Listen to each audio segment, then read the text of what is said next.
Rise and shine, wild ones. It's Bernadette, and I am here on Friday the 13th with your pick a card daily tarot reading. And the reason I'm just I'm just having such a problem getting a grip because y'all know Friday, it's the day of love. It's the ruling planet is Venus.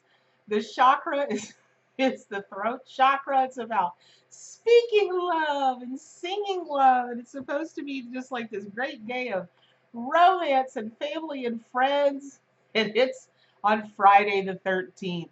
I just can't get past that. And then wait till you see what card came through. Right, the meerkat.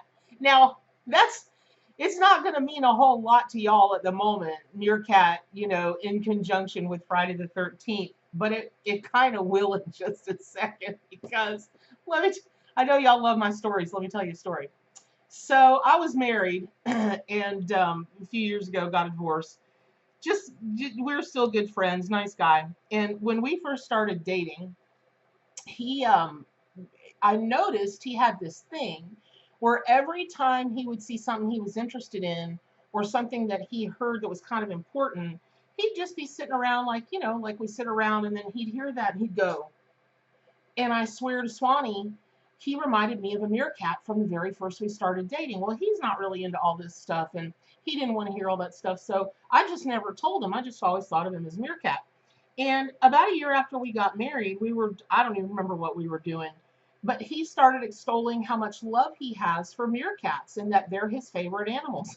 I still, I didn't tell until we were divorced that he reminded me of a meerkat, but it's just so funny that it showed meerkats show up on Friday the 13th, the love day, which is a day, which for me, this card, when I see it, there's a lot that this card will mean for y'all. It has nothing to do with what it means for me. Um, but every time I see that card, I know somebody's having trouble in a relationship. I just know it. And it's right every time. But the other thing that Friday the 13th has to do with meerkats is that it is a day of 13. And so meerkats, they group in really large groups. They can be 20 or more in a group. And so just for fun, because it makes me laugh every time Friday the 13th comes up, kind of like Mercury retrograde, it does have planetary influences, and I have over the years watched the craziest stuff happen during Mercury retrograde. And I also think that some of it is psychosomatic. People are like, "Oh my God, Mercury retrograde's coming up. What to do? What to do?" They're like, "Henny penny, right? The sky is falling. The sky is falling." Um, Friday the 13th is kind of the same way, but it does. Before I get into meerkat, this is important because as y'all are working with spirit totem and power animals, and you're considering the tarot card meanings and whatnot, and the spirit animal meanings, remember when you go on a shamanic journey, when you do a psychic journey for somebody, so much of your success, so much of the accuracy that you'll have is based on the intention that you set. And so even if you're joking about it and you're like, "Oh Lordy, Friday the 13th is coming," don't be surprised if Friday the 13th-ish kind of things happen. But, I always look into the history of things, just like with animals. I always look into all the cultures and what their myths and their lore and their legend is. And then I take a look at the habits and the facts about animals, their mating habits and their this habits and, their blah, blah, blah. And that's really, and then I ask the animal allies to speak to me. And that's how I come up with all this stuff, right? So it's really it's heavily researched, like heavily researched, and it's also a direct download of what the animals want me to share. So Friday the 13th is so named because there were 13 apostles at the Last Supper, and one of the apostles betrayed Jesus. That's been a big fear for forever since that time. Um, the ancient code of Hammurabi omitted a 13th law, and that's been a big hoopty doopty thing. And really, just the biblical tradition and that. And then I guess late in the 19th century, some dude named William Fowler. I looked all this up on history.com. That's a whole story. Those of us who are about to die salute you. If you're ever wondering where that thing came from, it was a group. They died at Knickerbocker Cottage. Things didn't go so well. Anyway, um, And then of course, Hollyweird gets rid of or gets a hold of anything, and it's on, right? They can turn just about anything into something crazy. So all of that said, let me tell you some fascinating things about meerkats, because while they've got some very lovely symbolism and meaning to them, for somebody so tiny and so dark and so dark cute, they're no joke, man. They are fierce little warriors, fierce. And the one that's the fiercest is the matriarchal female. Now, what's interesting to me, I think one of the bigger interesting things, and what this has to do with your reading is, again, this is Friday. So, family, friends, lovers, that may not be on your radar for today. You just may need a reading for today about anything. But when you take a look at the animal that's shown up or the tarot card that's shown up, I really encourage you not to just discard whatever day it is, whatever chakra it is, because that will have something to do with it. However minute, it will. And when you take a look at meerkats, they're governed by an alpha team, a male and a female. I'm sure I'll find it. I haven't looked. I'm sure I'll find it. But at this moment, I don't know any other animal group that is ruled or led by an alpha team. Usually it's an alpha female or an alpha male. Now, within meerkats, it is noted everywhere that of that alpha team, the matriarch is the most dominant one in there. And that's where it gets a little crunchy. She's really selfish. Like when war is coming, because meerkats they do these turf wars. These little baby rodents. Well, they're not rodents, but these little baby critters, and they're just me, me, me, me, me, me, me, me, me, me, after each other, but they mean it, and they really can do each other serious damage. And I'm not laughing at them, but they're just so cute. It's kind of like watching stuffed animals fight in a toy store. It's serious to them, but here's the bottom line.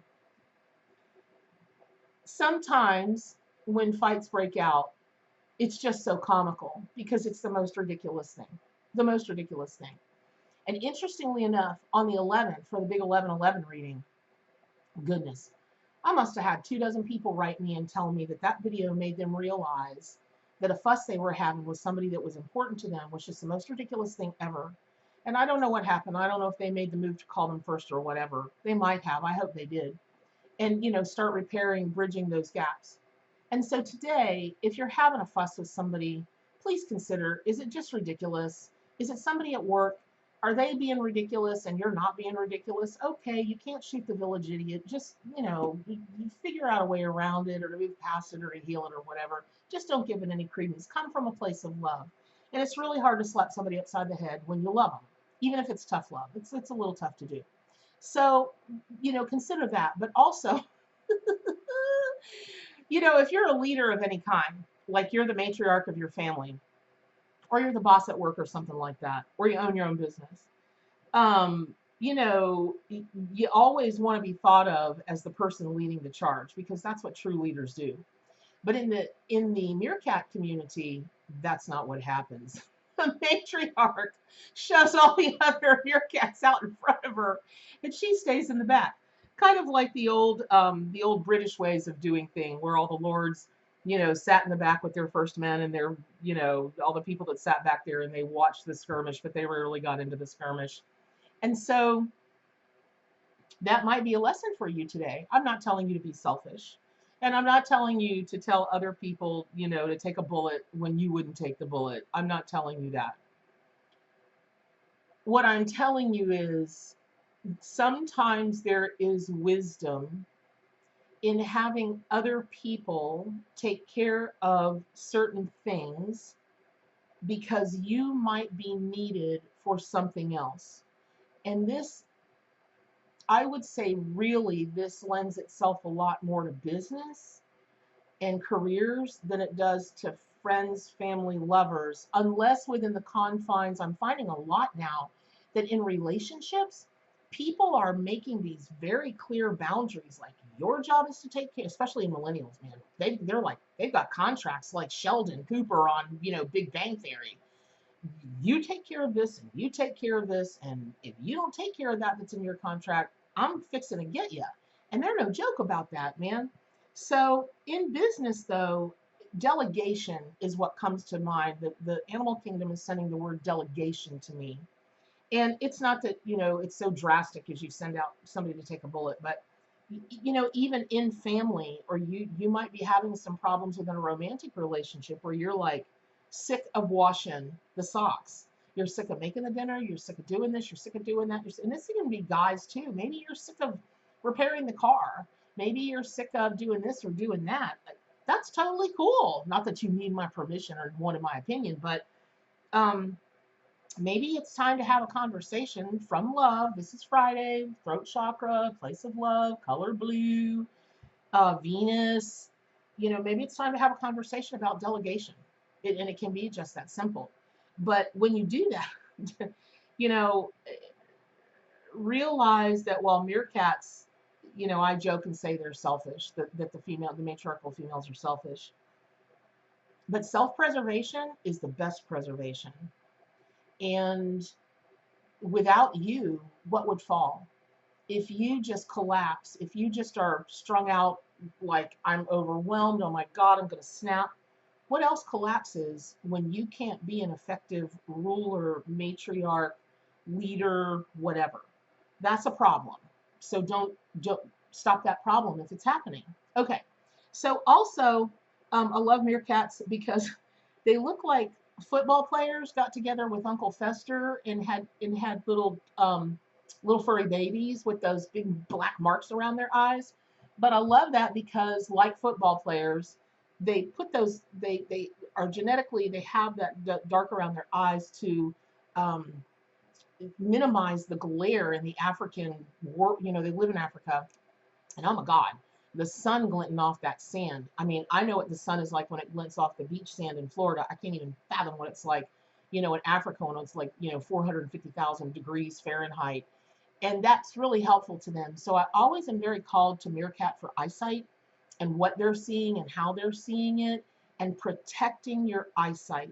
And what that means is, I'll give you, for example, y'all, I have gotten some nasty, nasty, nasty grams because people get all kind of bothered because I unfollow them on Facebook. Here's why I will unfollow you. Anything political, I don't want to hear it. I don't want it on my wall. Anything political, anything religious, talk about your faith, talk about your spirit world, talk about whatever. But you want to start dissing religions, I'm out. I am out.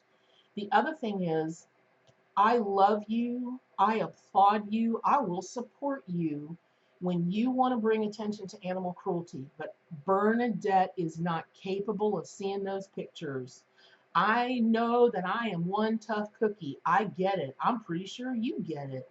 But everybody has an Achilles heel, and that is my Achilles heel. It will cause me nightmares. It will make me sick. I can't handle it. So if you're the kind of person that does that, I can't handle it. I know what I can see and I know what I can't see, meaning I set boundaries for myself. Within discovering that and thinking about that, you very well may want to consider what you just know you're not real good at seeing and ask for help about that. When it comes to numbers, my eyes roll around in my head. They do, and they spin different directions. And I'm not good with numbers, y'all. That's why I'm not a numerologist. I'm interested in it. I'll read about it all the time, but I can't do it. So when it comes to numbers, I have a CPA. I have an accountant. I have somebody that will look over an attorney. I love somebody who will look over contracts for me and whatever, and take a hard look at the numbers. Or I would just be, man, I don't even know. I'd be living on the street in a box because I would have had done messed up 9,000 times. So that's a lot for one daily reading. It's a lot. And it's a lot of kind of big stuff. But remember, other than staying wild, the most important thing is, no matter what you're looking at today, take a look and let everything come from a place of love. And when it comes to the spirit animal, totem animal, power animal portion of today, I'm really being told that y'all, I mean, you know what they do. Spirit animal shows up to support, guide, and, offer you love. and totem animal is who you are, and power animal is who you invoke or unite with that part of you that's within. Y'all,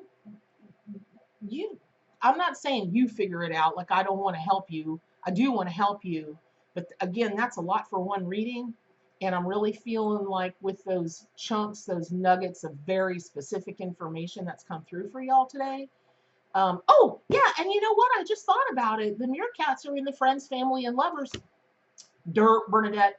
The meerkats are in the Friends, Family, and Lovers expansion pack of the Arc Animal Tarot and Oracle deck. So it does make even better sense that they came out today on the Day of Love. So having said that, it is most important that whichever you consider, if meerkat has come to you today as a spirit animal, practice some self-love. If you just are like, oh, you know what? I really think meerkat is my totem animal. Rock, what am I doing? Rock on. Rock on! And power animal, if you're going to invoke meerkat, make sure to set the intention. Which parts of meerkat do you want to invoke or unite your spirit with as you move on down the road? So I hope that's been helpful. I hope you pick up your copy of the Arc Animal Tarot and Oracle deck. Please subscribe to my YouTube channel. And always, you guys, and I say this in the most profound love, stay wild.